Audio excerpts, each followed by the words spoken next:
This segment is brought to you by Telenor and Allied Bank Limited. Segment हमारा money matters. Pakistan के सबसे बड़े शहर कराची में एक बार फिर तजारती सरगर्मियां जो है वो अब खतरे में नजर आ रही हैं। 19 जुलाई को ताजरों और ट्रांसपोर्टर्स की जानिब से हड़ताल की कॉल सामने आ चुकी है और इस ऐलान ने हुकूमत को फौरी तौर पर मुतहरिक भी कर दिया है।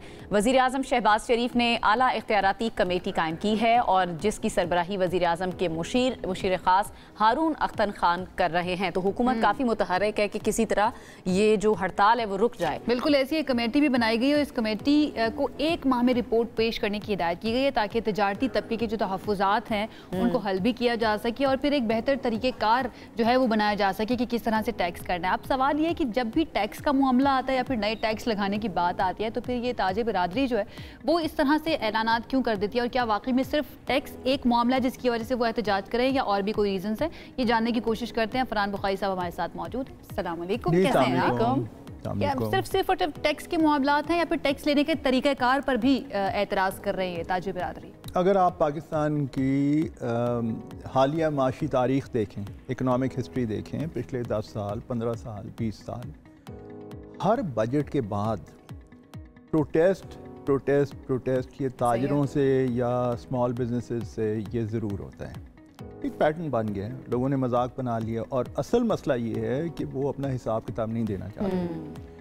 डॉक्यूमेंटेशन के नाम पे अगर कोई कदम उठाया जाए तो उससे वो फ़ौरन भागते हैं, कहते हैं जी हमने डॉक्यूमेंटेशन नहीं करनी, बस आप और कुछ कर लें। सीधी बुखारी साहब ये तो ब्लैकमेलिंग है। जी बिल्कुल है और ये एक ऐसा मामला है जो बिजनेस कम्युनिटी और बाकी सब लोगों को भी, इसमें सब लोगों को मिलकर हुकूमत की इसलिए सपोर्ट करनी चाहिए क्योंकि ये एक राइट कॉज है, सही एक मकसद है।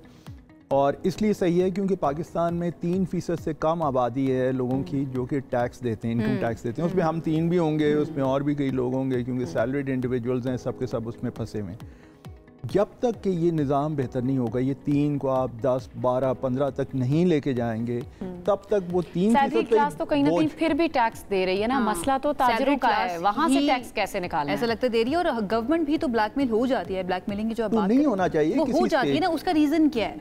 उसका रीज़न क्या है ये मैं जानना चाह रही हूँ आपसे कि गवर्नमेंट हर मरतबा क्यों ब्लैकमेल हो जाती है? उसका रीज़न अभी तक तो माजी में तो यही देखा गया है कि हुकूमत को फिर ये डर होता है कि जी मुल्क में मुश्किल होगी, मुल्क में इंस्टेबिलिटी होगी, सड़कों पे लोग आएंगे, कारोबार बंद होंगे। मेरे ख्याल में एक दफ़ा कड़वी गोली हुकूमत को भी कड़वी गोली खा लेनी चाहिए। क्योंकि आपको नहीं लगता कि इससे गवर्नमेंट जो है एक गलत मिसाल भी जो है ना सेट कर रही होती है? ऐसे तो जिस भी तबके को मसला होगा या गवर्नमेंट की पॉलिसी से इख्तलाफ होगा और ये हम देखते भी हैं, वो एहतजाज के लिए बाहर निकल आते हैं, ठीक है। और जो कमज़ोर होता है उसको गवर्नमेंट मार के भगा देती है, लेकिन ताजिर कम्यूनिटी है थोड़ी स्ट्रॉन्ग है तो उनकी बात मानी जाती है। बहुत बुरी मिसाल और ऐसी मिसाल जो कि दोहरानी नहीं चाहिए।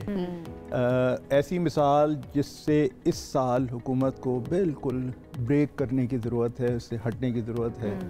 मुज़ाकरात अगर वो करना चाहते हैं, हुकूमत करना चाहती है, कर लें मुज़ाकरात। वाकई मुज़ाकरात हो रहे हैं अभी तक? आपके पास क्या इन्फॉर्मेशन? रात ये अंदिया तो था हुकूमत की तरफ से, बल्कि एक मैसेज भी आया था खुर्रम शहजाद साहब का जो कि स्पेशल असिस्टेंट हैं कि ये एक कमेटी जो कायम हुई है तो उसके नतीजे में 30 दिन की मोहलत है और 30 दिन में ये इस मामले पे कोई पेशरफ्त होगी। लेकिन मसला ये है कि भाई 30 दिन बाद आखिर इतना बड़ा क्या इनकलाब आ जाएगा? ये एक दफ़ा हुकूमत को अपने पाँव जमा कर एतराज़ फरहान साहब किस बात के ऊपर है? ताजी बिरादरी को डेफिनेटली वो ये तो खाली बात नहीं करेंगे ना कि हम टैक्स नहीं देना चाहते, उसके पीछे कोई ना कोई लॉजिक बना के वो एहतजाज के लिए निकल रहे हैं। जैसे मुझे याद है वो तरीक़ेकार FBR के तरीक़ेकार पे बात कर रहे थे कि इस तरह से आप नहीं कर सके। इस मरतबा लॉजिक क्या अपनाई है उन्होंने एहतजाज की? एक तो उनकी मुखालफत अभी भी हो रही है कि FBR को पावर्स टू अरेस्ट ना दी जाए, हालांकि इसमें तब्दीली आ चुकी है। बजट में कुछ और था, अब तो वो ये है कि बहुत हाई पावर्ड कमेटी होगी जिसमें फाइनेंस मिनिस्टर, चेयरमैन FBR और एक तीसरे को उसमें होंगे। फिर टैक्स एवेजन, एक बड़ी रकम पे अगर शक हो तो उस पर हो सकता है कमेटी की कंसेंट के बाद, ये हर एक को अथॉरिटी नहीं होगी। बजट में तो जो था सो था, वो उससे हम आगे चले गए। अब अगर अब भी उन्हें एतराज़ है तो फिर उस एतराज़ का हम क्या करें? फिर वो ऑटोमेशन पे है, फिर माजी में ये हुआ है कि बार बार ये कहा गया है कि जी सिस्टम बड़ा मुश्किल हो गया है। भाई मुश्किल हो गया, आप एक जगह पे बैठे हुए हैं जहाँ पे आपकी टर्नओवर सालाना 10 करोड़ रुपए की है। अगर 10 करोड़ रुपए की है तो आप जाएं किसी प्रोफेशनल अकाउंटेंट को हायर करें। एग्जैक्टली। और दूसरा ये कि दूसरे ममालिक में भी एहतजाज होते हैं, टैक्सेस पर आवाम निकलती है सड़कों पर, क्या इस तरह ब्लैकमेलिंग में आ जाती है वहाँ पर भी गवर्नमेंट? कोई ऐसी मिसाल हमें मिलती है कि अल्टीमेटली उनके मुज़ाकरात जो है उनकी बात मान ली जाए?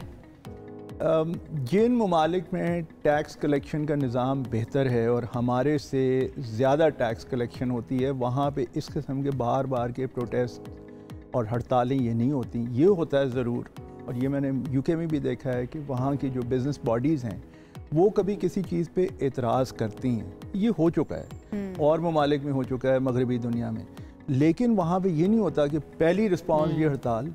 भाई हड़ताल के अलावा आप कोई तरीका नहीं बता सकते? अच्छा, हम अगर ताजिर कम्युनिटी की बात करें, क्योंकि मुझे याद है जब हम बजट आ रहा था, उसकी ट्रांसमिशन हो रही थी, तो उसके ऊपर हमने ताजिरों के रिप्रेजेंटेटिव्स को भी लिया था। वो ये कहते हैं कि हम आना चाहते हैं टैक्स नेट के अंदर, लेकिन जो पॉलिसी बनाई जा रही है, पॉलिसी मेकिंग के अंदर हमारे स्टेक होल्डर्स को भी तो शामिल किया जाए, हमें भी तो बिठाया जाए उस गुफ्तगू के अंदर, ताकि हम भी बता सकें कि कैसे बेहतर तौर पर इम्प्लीमेंट किया जा सकता है। तो गवर्नमेंट की भी यहाँ पर आपको नहीं लगता कि थोड़ी सी कमजोरी तो है? लूप होल रखे हुए हैं उन्होंने कि भाई जिनके ऊपर टैक्स आप लगा रहे हैं उनको भी आप बिठा लीजिए पॉलिसी मेकिंग के अंदर। देखिए, हर साल की तरह इस साल भी बिजनेस रिप्रेजेंटेशन या बिजनेस बॉडीज़ ने अपनी रिकमेंडेशंस हुकूमत को भेजी बजट से पहले। यहाँ पे OICCI के एक नुमाइंदा थे हमारे साथ चंद हफ्ते पहले, बजट से पहले, उन्होंने भी हमें बताया कि उनकी भी रिकमेंडेशन जाएंगी। तो ये मजमूई तौर पे एक प्रोसेस है और वहाँ से ये हुआ है। लेकिन बात ये है कि अगर आपको एतराज़ है तो क्या आपका पहला पॉइंट ऑफ रिएक्शन या रिस्पांस यही होगा कि आप कहें कि जी बस जी हम हड़ताल पे जा रहे हैं? हड़ताल, अभी माली साल शुरू हुआ है, अभी जुलाई भी ख़त्म नहीं हुआ, पहला महीना है माली साल का। अगर आपकी कोई रेजर्वेशंस हैं तो आप उन्हें सबमिट करें। फाइनेंस मिनिस्टर खुद कह रहे हैं कि मैं उनसे मिलना चाहता हूँ, आएँ और मेरे से बात करें। तो वो बात करने के बजाय उन्होंने पहले ही वो स्ट्राइक की call they the.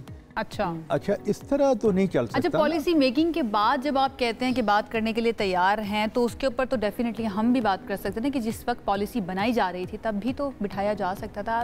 Don't you think कि वो फ्रस्ट्रेशन के अंदर भी आकर ऐलानात कर दिए जाते हैं? इसमें अगर ये नुक्ता मान भी लिया जाए तो 2-3 पहलू इसके हैं जो कि एक दूसरी तस्वीर दिखाते हैं। सबसे पहले तो ये कि ये एक पैटर्न बन गया है, माजी में भी हुआ, अब भी हो रहा है कि जी बस हड़ताल। अच्छा, दूसरी तरफ ये है कि माजी में मैंने एक बड़े मारूफ वज़ीर साहब से ये भी सुना, नाम नहीं लेना चाहिए उनका पब्लिक में, लेकिन उन्होंने ये कहा कि जी कारोबारी बिरादरी ये कहती है कि हम पैसे दे देंगे लेकिन हम हिसाब किताब नहीं देंगे, अपना एक्सपेंडिचर पैटर्न वो नहीं करना चाहते। अच्छा, और कई साल से FBR ये कह चुका है, फॉर्मल इकोनॉमी का हिस्सा नहीं बनना चाहते, नहीं बनना इनफॉर्मली रहना चाहते हैं। जी बिल्कुल, डबल बुक कीपिंग और इस किस्म के काम जो हैं पाकिस्तान में तो मुबैना तौर पे अरसा दराज से हो रहे हैं। और अब भी अगर वही उसी सिम्त में चलते रहे तो फिर ये होगा कि जो सैलरीड है मसाइल भी इसीलिए हल नहीं होते। इट्स हाई टाइम कि रियासत को अपनी रेट जो है ना वो मंजूर करवानी पड़ेगी। राइट, बहुत शुक्रिया। फरहान बुखारी साहब हमारे साथ मौजूद थे और बात कर रहे थे कि ताजिर कम्युनिटी जो है ना वो किस तरह से बात कर सकते हैं।